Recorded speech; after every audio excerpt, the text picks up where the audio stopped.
बहुत बहुत धन्यवाद रमेश साहब को। अभी आप सुन रहे थे। अब हम चाहेंगे कि मंचा सिंह एक ऐसे शख्सियत हो जिनके विषय में आप कभी सुनते होंगे हमारे मुख से या और किसी के मुख से। हम चाहेंगे चंद शब्दों उनके चरणों में पेश करूं। इन शब्दों में मैं खुद की अपनी तारीफ कर रहा हूं। जरा गौर कीजिएगा, वास्तविक तारीफ कहां है, कहां छिपी हुई है, गौर करेंगे। हम चाहेंगे कि हमारे भाई साहब हमारी थोड़ी नहीं है तो क्या होगा। आप कहते हैं तुझे देख कर जग वालों पर यकीन ही क्यों कर होगा, जिसकी रचना इतनी सुंदर वो कितना सुंदर होगा, वो कितना सुंदर होगा। तुझे देख कर जग वालों को यकीन ही क्यों कर होगा, जिसकी रचना इतनी सुंदर वो कितना सुंदर होगा, वो कितना सुंदर होगा। एक लाइन और सुनते हैं। तुझे देखने को मैं क्या हर दर्पण तरसा करते हैं, तुझे देखने को मैं क्या हर दर्पण तरसा करते हैं, हर दर्पण तरसा करते हैं। अंग अंग तेरा की गंगा अंग अंग तेरे ज्ञान की गंगा, रूप का वो संगम होगा, जिसकी रचना इतनी सुंदर वो कितना सुंदर होगा, वो कितना सुंदर होगा। आदरणीय गुरुदेव विजय बाबू से हम निवेदन करना चाहेंगे कि कुछ आशीष के 2 शब्द एवं दिशा निर्देश मार्गदर्शन न्यू साइंस कोचिंग सेंटर परिवार में विशेषकर मुझे आवश्यक है।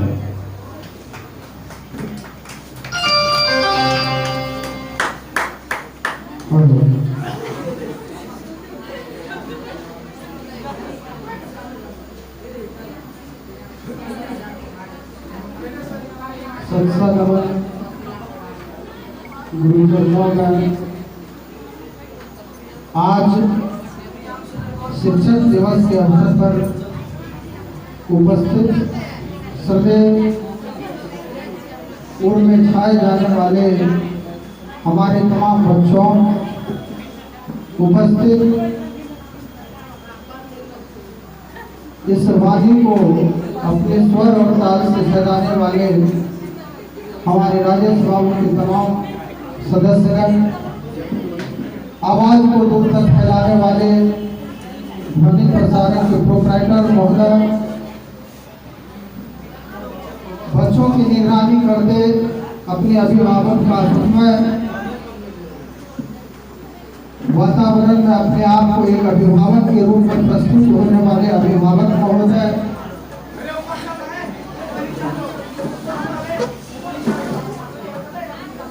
और वाणी हमारी दक्ष नहीं हो पाएगी। बेला तो खुशियों की है, लेकिन गम की कुछ बेला छाती है जब पूर्व की समय याद आती है। लेकिन गम इस बात की है कि हमारे सामने हमारे प्रकाश स्तंभ हमारे गुरुदेवों के समूह बैठे हुए हैं। माननीय वासुदेव बाबू, कपिल बाबू, दानीलाल बाबू, रमेश बाबू, बहुत सारे ऐसे हमारे गुरुदेव हैं जो हमारे लिए प्रेरणा स्रोत है। हमारे बहुत सारे मित्र बंधु हैं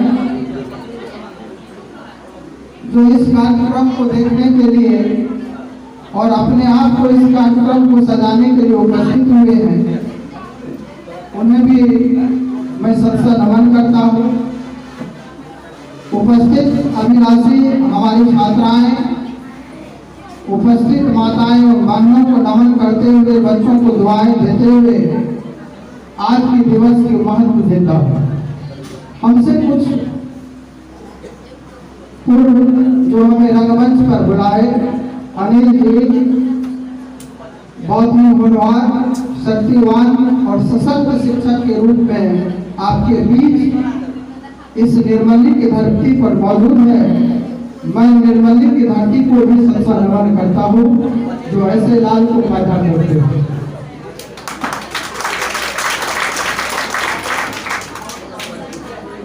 पहले हमारी बातचीत चल रही थी सीताराम बाबू से, तो वो बोले जो रमेश बाबू हमारे सार्वभौम हैं, थोड़ा सा रिलैक्स मूड में आइए, गर्मी बहुत हो गई है, हम लोग थोड़ा सा उतावला हो रहे हैं। तो सीताराम बाबू बोले जो रमेश जी हमारे सारू महोदय हैं। कहा ये तो बड़ी गजब की बात होगी, आपके सारू महोदय तो छुपा रुस्तम निकले। कहा कैसे? हमने कई वर्षों तक उस भैया के भी साथ काम किया, कभी ये नहीं प्रकट किए कि सीताराम बाबू हमारे साथ हैं। चलिए देर ही सही लेकिन दुरुस्त है। हमें ऐसा लगा कि सीताराम बाबू भी शिक्षा के बहुत बड़े स्तंभ में बने हुए हैं, क्योंकि इनके बाबूजी भी शिक्षक रहे हैं और इनके ससुर महोदय भी नरेंद्र बाबू जो हमारे पत्रा मध्य विद्यालय के प्रधानाध्यापक होकर सेवानिवृत्त हुए, मैं उन्हें भी जानता हूँ। तो सीताराम बाबू शिक्षकों के बीच रहे हैं, उनका लालन पालन और अभी वर्तमान का जीवन भी शिक्षकों के बीच चल रहा है। उनकी धर्मपत्नियां भी शिक्षिका हैं और शिक्षकों से उन्हें काफी प्रेम होता है।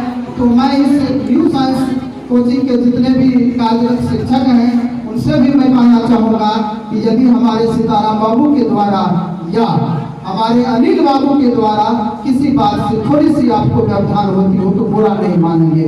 अनुभवी लोगों से कुछ अनुभव का चयन करना चाहिए, अनुभवी लोगों से कुछ सीख लेनी चाहिए और इसके लिए हमें दम खाना होगा। कम खाइए, दम खाइए। ये जब तक हमें गुण नहीं आएगा हम प्रसन्न नहीं होंगे। हमारे पूर्व वक्ता रमेश बाबू बहुत अच्छी बात बताए हैं कि हम बच्चों के पीछे हमें इस संसार को देखने का जो इतना बड़ा समय दिया, अवसर दिया है, वो हमारे माता पिता है। बच्चों, आज शिक्षक दिवस है। मुझे एक शिक्षक के रूप में माताएं की रोल कितनी बड़ी होती है मैं थोड़ा ऊपर प्रकाशित करना चाहूँगा। ध्रुव की कहानी हम लोग बहुत लोग सुनते आए हैं।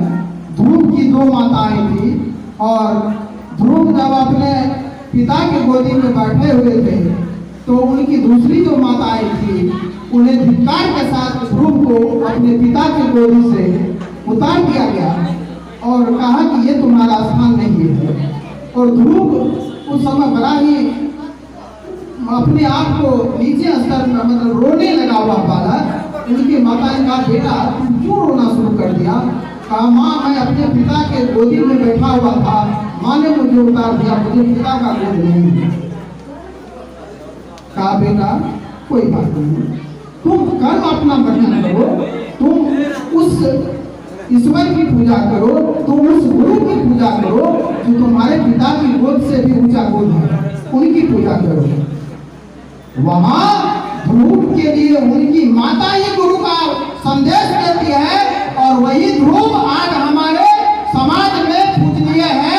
उस ध्रुव की हम कृतियां गाते हैं तो वहां माताएं उस बालक के लिए एक गुरु माता की काम की, वही माता है। एक लव्य का नाम सुनते हैं, वो उनकी भी माताएं प्रशस्त शिक्षा दी और एक लव्य भी इतने धन निकले। मैं यहाँ गुरु द्रोणाचार्य की बात करूँ तो सारे लोग जानते हैं। हमें बाजार में सामान जो मिलती है विभिन्न प्रकार के सामने पसरी हुई रहती है, लेकिन हम उन सामानों को चुनते हैं जो हमें पसंद होता है। इसलिए गुरु में क्या दोष है, क्या खामियां है, हमें गुरु की उनके बारे में दृष्टिपात इसलिए नहीं करनी है क्योंकि हमने सुना है कि गुरु की निंदा स्वप्न में भी नहीं करनी चाहिए। अभी तो हम लोगों की आंखें खुली हुई। तो हमारे माताएं भी गुरु के पात्र होते हैं और पिता भी बहुत बड़े गुरु के पात्र होते हैं, जिसका इतिहास हमारे भारत में गवाह है और वो नचिकेता की कहानी है। वात्सर्वा का पुत्र नचिकेता, उनके जो पिता ने जिस तरह का यज्ञ करने का प्रण लिया था और अपने प्रण के अनुरूप जब खरे नहीं उतरे तो वात्सर्वा ने अपने पिता से प्रश्न किए थे कि पिता आपने तो ऐसा नहीं कहा जैसा आप कर रहे हैं। और क्रोध में आकर पिता ने उनको कहा कि ठीक है, जो तुम यदि ऐसा हमने किया था तो तुम क्या चाहते हो, मैं तुम्ही को यमराज को दान कर देता हूँ। स्वीकार कर लिया, नचिकेता बेहिचक स्वीकार कर लिया कि ठीक है, यदि आपने आपका उद्देश्य हुआ यमराज के पास, में यमराज के पास ही जाओ। यमराज के यहाँ 3 दिन भूखे उसके दरवाजे पर आ। उसके मन में ये व्याथा नहीं थी कि मैं भूखा हूँ, उनके मन में ये व्याथा थी कि हमारे पिता ने कहा यमराज के यहाँ जाओ, यदि यमराज के यहाँ हमारी उपस्थिति नहीं हुई तो हमारे पिता का आज्ञा का पालन नहीं होगा। वात्सर्वा के पुत्र वो नचिकेता वहां हुए और यमराज उनको क्या संदेश दिए उसकी भी कहानी हमने पढ़ा। वहां पिता का उपदेश क्रोध ही सही लेकिन एक आशीर्वाद के रूप में उभर कर आया, जिस नचिकेता को आज संसार के लोग जानते हैं। माता पिता की दुआएं क्रोध ही भले सही लेकिन इतना प्रशस्त कर देता है, इतना मजबूत बना देता है कि वह कटने से भी नहीं करता है। पत्थर की क्या बात करें, पत्थर को तो एक कोमल पानी छीन कर अपना रास्ता बना लेता है, लेकिन उस माता पिता की दुआएं इतनी मजबूत होती है कि वह पत्थर को भी अपने तकनीकी ज्ञान से चकनाचूर कर देता है। यही बात हमारे पूर्व वक्ता रमेश बाबू ने कहा कि उस माता को भी सत्सा नमन करो। मैं उन तमाम माता पिताओं के चरणों में नतमस्तक करता हूँ जो ऐसे बालक को शिक्षा के लिए जन्म दिया और इस दुनिया को देखने का अवसर दिया। मैं नमन करता हूँ उन माता और पिताओं को।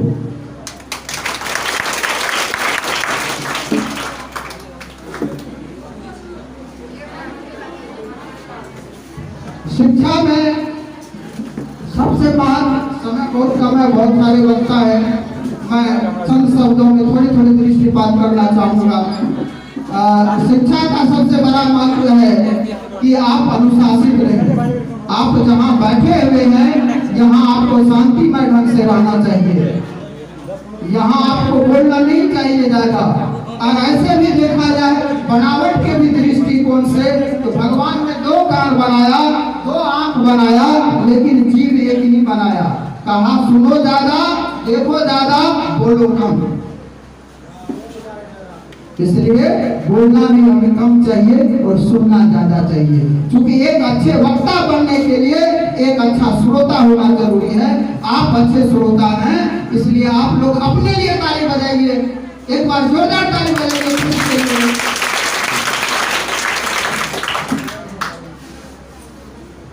एक चाणक्य साहब ने संस्कृत में नीति पदार्थ में लिखा है, साहित्य संगीत कला विहीना तेनर साक्षात पुष्पशानहीना त्रिन खद्दान अपि जीवमान असद भागधेयम परम पशुनाम। अर्थ है कि साहित्य संगीत और कला से हीन व्यक्ति साक्षात पशु के समान है, जिसके पास न सींग है और न पूंछ है, जो घास भी नहीं खाते हैं फिर भी वो पशुओं में सर्वश्रेष्ठ हैं। बच्चों, मैं यह कहना चाहूँगा, आप में साहित्य होना चाहिए, आप में संगीत होना चाहिए, आप में कला होनी चाहिए। और जब ये गुण आप में आता है तो आप एक शिक्षित के अंतर्गत आते हैं। और जब तक शिक्षित नहीं होंगे तो फिर शिक्षाविदों की, हमारे माता पिताओं की जो आशाएं हैं जिस पर वो इतना खर्च करते हैं, वो सफल नहीं होंगे, वो मायूस होंगे। उस तरह मायूस होंगे कि आप पैसे लगाने के बाद भी अच्छे सामान नहीं खरीदने के बाद अफसोस व्यक्त करते हैं। यही हमारे माता पिताएं की भी आशा रहती है। तो आप उस माता पिता के अनुरूप खरा उतरने का प्रयास करें। हमारे अभिभावक यहाँ उपस्थित हैं। मैं अभिभावक महोदय को भी थोड़ी सी उनसे वार्ता करना चाहूँगा। कुछ हमारी बातें हैं जो मैं आपसे पहुँचाना चाहता हूँ। शिक्षक, शिक्षार्थी और अभिभावक, ये शिक्षा के 3 पार्ट्स होते हैं, शिक्षक, शिक्षार्थी और अभिभावक। और तीनों यदि मजबूत स्तंभ हैं तो लोग कहते हैं कि 3 घुटने पर घर नहीं रहता है, लेकिन 3 बहुत अच्छे शब्द हैं, अंक हैं। गुरु ब्रह्मा, गुरु विष्णु और गुरु महेश, 3 ही है। जन्म देने वाला, पालन करने वाला, संहार करने वाला, 3 ही है। और शिक्षा के ही 3 ही स्तंभ हैं, शिक्षक, शिक्षार्थी और अभिभावक, है ना। तो संगीत के भी 3 ही पहलू हैं, गायन, वादन और नृत्य। देख लीजिए 3 वाले शब्द कितने मजबूत हैं। और 3 घुटने पर खड़े घर को लोग कहते हैं कि खड़ा नहीं रहता है, लेकिन वो घर खड़ा रहेगा। वो घर कब खड़ा रहेगा? जब ये 3 स्तंभ का घर पहले बच्चों में जाएगा, तब खड़ा रहेगा। अर्थात हमारा शिक्षार्थी जो बच्चा ग्रहण करता है शिक्षा को, उसके मनोभावना को परखना होगा। शिक्षक हमें शिक्षक की भली भांति शिक्षक के गुण को अपनाना होगा। और अभिभावक जो है वो शिक्षक से भी बड़े हैं और शिक्षार्थी से तो बड़े हैं ही। क्योंकि हमारे गुरुदेव सब बैठे हैं, वो इन बातों को अच्छी तरह से लेकिन मेरी थोड़ी जानकारी जहाँ तक है, शिक्षक भी उन्हीं स्तंभ के बीच, उन्हीं स्तंभ से जुड़ा हुआ है। हम लोग सुनते हैं कि गांव में विद्यालय शिक्षा समिति का गठन होता है। इसलिए गठन किया गया है कि हमारा बच्चा जो होता है वह समाज का होता है, और समाज से जो बच्चे आते हैं हमारे विद्यालय में, तो हम शिक्षकों की बात, हम सरकार की जो फरमान होती है, जो शिक्षा के उद्देश्य है, जो शिक्षक के द्वारा बच्चों में दी जाती है, वह बात हमारे समाज के बीच कैसे पहुंचे, इसके गवाह शिक्षा समिति को लाकर खड़ा किया है। और वो शिक्षा समिति के सदस्य कौन होते हैं? आप ही में से कोई अभिभावक होते हैं। इसलिए शिक्षा के वो 3 स्तंभ जो है बड़े ही मजबूत है। मुझे इसलिए कहना पड़ा इन 3 चीजों को कि जिसका जन्मदिन आज हम लोग मना रहे हैं, डॉक्टर सर्वपल्ली राधाकृष्णन का, उनको भी देख लीजिए। ये तीनों रोल अदा किए हैं। कभी वो भी शिक्षार्थी थे, वो भी शिक्षक बने, और अभिभावक के रूप में भारत के प्रथम व्यक्ति राष्ट्रपति बने। वो हमारे तीनों चीज रहे हैं। हम शिक्षक को कहना, शिक्षक के लिए हमारी दो प्रेरणा भरी बातें ये होंगे कि हमारे ये महान पुरुष जिनकी हम जन्मतिथि मना रहे हैं, हमको लगता है, मैं तो उतना गुणवान नहीं हूँ, मुझे उनकी थोड़ी सी भी प्रकाश मुझे दिखाई नहीं पड़ रहा है, लेकिन अध्ययन करता हूँ तो कभी कभी वो शब्द झिकझोरते हैं। मैं उन बातों को आप तक पहुँचाना चाहूँगा। ये दर्शन शास्त्र के बहुत बड़े विद्वान थे। शायद लगता है दर्शन शास्त्र कहने से बहुत लोग नहीं समझे होंगे उस विषय का नाम, लेकिन फिलोसफी का तो समझ आएंगे। क्योंकि अंग्रेज जितने दिनों तक भारत पर रहा है उतने दिन हमारी आज़ादी को भी नहीं हुआ है। इसलिए अशिक्षित ही सही, लेकिन इंग्लिश का शब्द ज़्यादा जानते हैं अभी भी हमारे भारतीय लोग, तो उस हिसाब से उसको फिलोसफी कहा जाता है। तो वो दर्शन शास्त्र जो होते हैं वो इतने मजबूत विषय है कि दर्शन शास्त्र और मनोविज्ञान ये दोनों का कॉम्बिनेशन जिस गुरु जी के साथ है, वो बच्चों की ललाट को देख करके परख लेंगे कि ये बच्चे क्या चाहते हैं, और जब वो उनकी ललाट को परख करके ये पता कर लेंगे कि ये बच्चे क्या चाहते हैं, तो बच्चा कभी पढ़ने से भी नहीं भागेगा। बच्चे चाहते हैं चुटकुला सुने या जबरदस्ती उसको H2O डाल रहे हैं, वो बच्चा भाग जाएगा। याद आए छोटी सी चुटकुला है, जरा सुन लीजिएगा। पिता ने पुत्र से पूछा कि बेटा बहुत दिन से केमिस्ट्री की तैयारी की हो, जरा बताओ जल का क्या सूत्र होता है? कहा HIJKLMNO। कहा जल का सूत्र होता है, वाटर का। कहा HIJKLMNO। कहा ये कैसे? कहा कल ही तो मैडम पढ़ाई थी, जल का सूत्र होता है H2O, H से लेकर वो तक, H के बाद आई आता है, J आता है, KLMNO, वही तो होता है।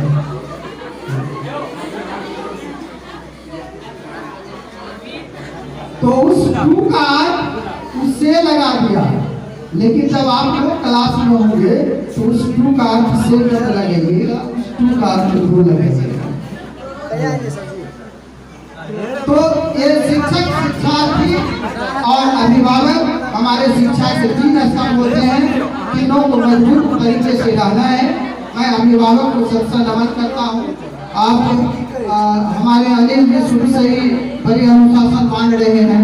जब भी वो विद्यार्थी के रूप में भी हमारे केशव नगर की धारा पर वो जाते थे पढ़ने के लिए, तो वहाँ भी उसका बहुत अच्छा ग्रुपिंग हुआ करता था, उस ग्रुप में भी वो अच्छे रहते थे, मुझे याद है वो भी थी।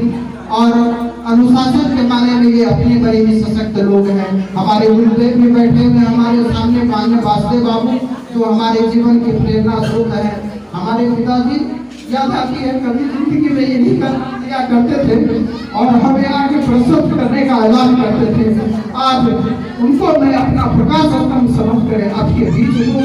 मैं सबसे नमन करता हूँ, आशा रखता हूँ आप भी अपने बच्चे को एक अच्छे इंसान का प्रेरणा स्रोत मानते हुए उनको आगे बढ़ाने का मजबूत इरादा और मजबूत हौसला देते होंगे। इन्हीं शब्दों के साथ मैं तमाम इससे जुड़े हुए, इस समारोह से जुड़े हुए अभिभावक को सत्सा नमन करते हुए मैं अपने वाणी को विराम देता हूँ।